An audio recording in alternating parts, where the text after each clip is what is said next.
And I guess somewhere inside of you, you know that you're safe. And I don't like this, but it would be with John.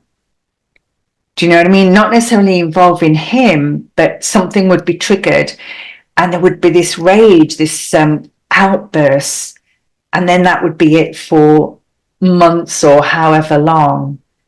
Over the years, I've been to a couple of rage clubs and a couple of retreats where we've done the anger, and at first I was like, I couldn't, do you know what I mean? And then by the end of it, oh my God, this not even recognizing voice. And I realize now that that helped me to express my anger now.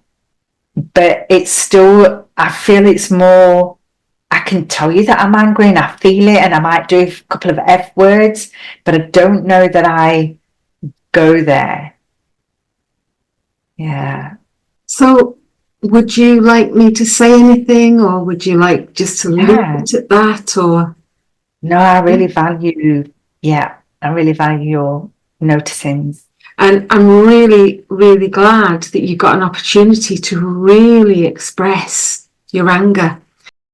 That kind of work was powerful. Yeah, definitely. And very scary.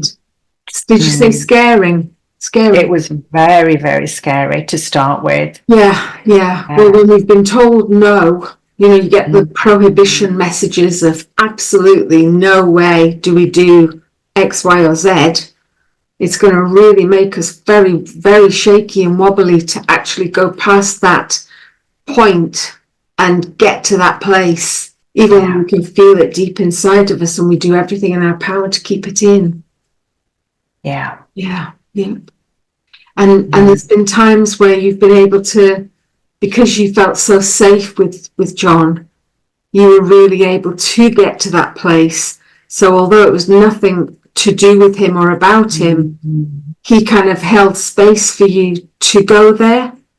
Yeah, definitely. And then later on in years, sometimes I'd feel really angry about something and I'd be like effing it and blinding it and whatever, and then it'd be like, is that it? Do you know what I mean? Yeah. But that's more of a surface anger thing. Do you know what I mean? It wasn't the deep.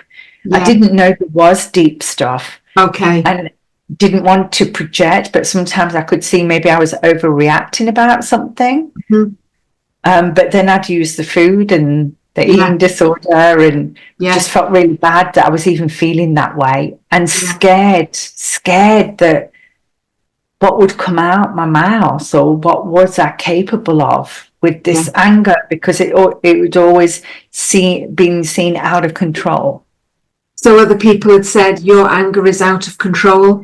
No, what I'd witnessed, because I wouldn't really let people see the anger. Do you know? Well, I am saying that as a human being, I would be kidding myself on, because do you know what I mean? We're more transparent than we realise. So yeah, absolutely. We're made of many parts, and everything's possible. Everything, I believe. Yeah, I agree. Yeah. And so it seems like perhaps, I don't know if you've come across that term of cashing in stamps. No. It comes from TA. I did training in TA for quite some time. So in that theory, you often save a stamp, a psychological stamp, and we can build up quite a collection of psychological stamps. Yeah. And then every now and again, somebody might finally, that the straw that breaks the camel's back, somebody finally, I don't know, wheels across your toes with a shopping trolley, and bloody hell, do they get it? Yeah. Everything. Yeah. And of course it's understandable, but not appropriate for that person to receive all of that. Yeah. And I'm just realising as you're talking, Kaz, and with the anger before anyway, comes shame, because it was explosive, or it didn't, you know what I mean? It's like often not when you're ready, and so there's shame with it. Like so I guess it makes it harder. Yeah, and that to have it is a shameful thing. It's a wrong thing because you are using it incorrectly when you project. Do you know what I mean? Or you transfer it to somebody else or something that happened. Yeah. So that kind of reinforces the wrongness of it. And you were Wow. probably taught not to be angry. Well, we weren't supposed to be angry, but there was violence and anger. Yeah, all With around. the adults, yeah, with John, with my mom, and my mom with hers. Do you Yeah. know what I mean? Yeah. So Yes. interesting. The Yeah. shame of then doing it inappropriately because you haven't learned yet how to have it. And I suppose I'm thinking about the importance of that rage club experience. Yeah. Because that stuff, that anger, the rage has been possibly inside of you for a very, very, very long time. Yeah. And I'm thinking actually about, Heinz Kohut. I don't know how you pronounce his surname. Kohut. He talks about, and this isn't a nice term, it's the title of this is not a nice title, but it explains a lot very quickly. And I really do agree with it and have experienced it myself. So he talked of narcissistic rage, which is often, it goes back to toddlerhood. And toddlers experience the rejection, the pain, they're often, toddler might be told off or ridiculed, or it's a sort of rejection thing when they get into it. I actually saw it happening the other day. 2 days ago, we were having coffee, and a wee toddler was in a sort of, not pram, but a pushchair thing that was tilted back, and he was pushed out. Grandparents were there, brothers were there, mum, and he was trapped in this thing, tight, with all the straps and everything, and lying back so he could hear everyone's having fun out there. What about me? And wanted to be a part of it. And he was kicking up such a stink. And personally, I think quite rightly too, because he wasn't being involved and welcomed in. And he was really raging, and none of them noticed or these are the moments when I could almost like cry and go over and say, oh, could I just possibly pick up your child and give him a hug? Because I just wanted to include him. It was so important to include him. And finally, well, after jiggling the pram violently, Mum, then the child was allowed to sit up, but still not freed from the straps. I can't remember what you call them. When you strap a child in. Yeah. I know what you mean. It's been so long. But yeah. And I mean, I totally understand from Mum's point of view as well. It's like a break, and with adults, they just want to, do all that stuff. But that child was raging. Yeah. And then to be told to be quiet and jiggled very hard to shut up and go to sleep. Certainly didn't want to go to sleep. So no wonder there was rage there. And then, of course, that gets suppressed because bad, it's naughty, it's nobody will love you if you behave that way. So I think that stuff is what needs to come out, and it can take, till we're whatever age, and we go to somewhere like one of these rage clubs, as you talk about, where that can come out and be welcomed, and it's an okay place to let this out. Yeah. I'm just realising I've spoken quite a lot. No, it's okay, Cass. I was just realising about the Rage Club that it was only about 2 or 3 years ago. Right. Only about 2, and I'm 62. Yeah. Takes us time, doesn't it, to get to that place where we can. So that's what I was thinking about. Yeah, like sitting with that since a child and how it's bubbling away all that time. And I'm just quite shocked, actually. I'm thinking, oh, my God, it was only about 2 or 3 years ago when I first experienced it. And yeah.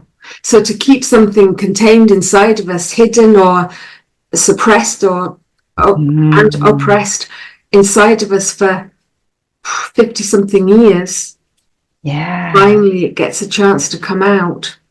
And, there's a whole, I'm quite nerdy around all this stuff because, that cohort stuff, I believe if it's not expressed, it comes out in illnesses, disease, pain. Some people can barely even move for years because they've got such severe pain in their neck, shoulders, whatever. So yeah, but this is a massive conversation around this stuff. Yeah. And it's interesting because as I'm working with people, who struggle with emotional eating, and it's more about navigating emotional eating, because when you do whatever it is you need to do, the actual emotional eating falls away. I'm not saying it's easy, but we don't need it so much. No. But I'm seeing more and more how many of these women, there's this anger there, and I'm going to be getting contacts anyway, because a couple of people that do it, so I can pass it on to them. Absolutely. Because one of them yesterday, she was saying how she went to the top of a hill and she just screamed at the top of her voice. Wonderful. And this rage, but it's like really scary. And how do we, listening to you and that reaction of that, we actually really need to do it. Definitely. For ourselves and others, because it does. Yeah. These women are physically in pain. They've got inflammation in their body that's terrible, chronic. Yes, yeah. There's a big need.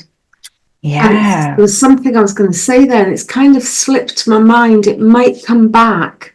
When I watch this back, I'll remember then probably.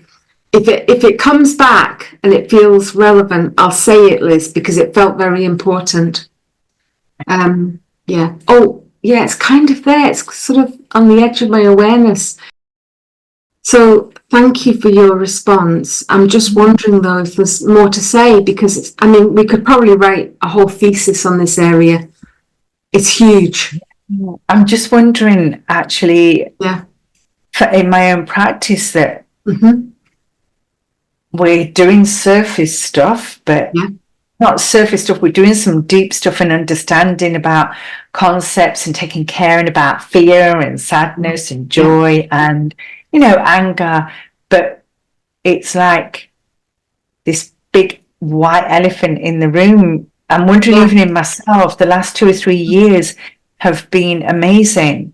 And now I'm beginning to think how much of that is because of the Rage Club, and it was through Expand the Box, and I'm just thinking how I can serve people, because there is a certain level that anyway, I'm just wondering about it sounds exciting. In my own practice, do you know what I mean? Exactly because I guess you've set up a container here with your business, your practice, so that they feel safe within that container to do that work, especially when I guess they will have those, I always think of the big red prohibition signs on the road, no entry. It's like no anger, no rage, and how much we need to be encouraged but be held and feel safe to do that. That's what I was, thank you, Kaz, because that's what I was thinking, that this is really specialized work to be with the anger, because I remember myself, like where I went, and it took a long time for me to let it come, that it's specialized work. I think it needs to be treated with the respect and the care around it, so a person can be held. Yeah. So I'm going to be exploring that a little bit more, because we do talk about it and we do a little bit of it, but this is the deeper stuff that comes out in Rage. So thank you for this question. And you're welcome. I'll just let you know about in my work, in all of my work, but in the goddess work as well. I really encourage the shadow, like raw. I call it raw and gritty expression. Yeah. There's nobody's held back, nothing's taboo, and I guess I do have that container for them to do the work in. Within Goddess Unleashed, there's a lot of acceptance, and there's a lot of holding, so that they can express whatever that needs to come out.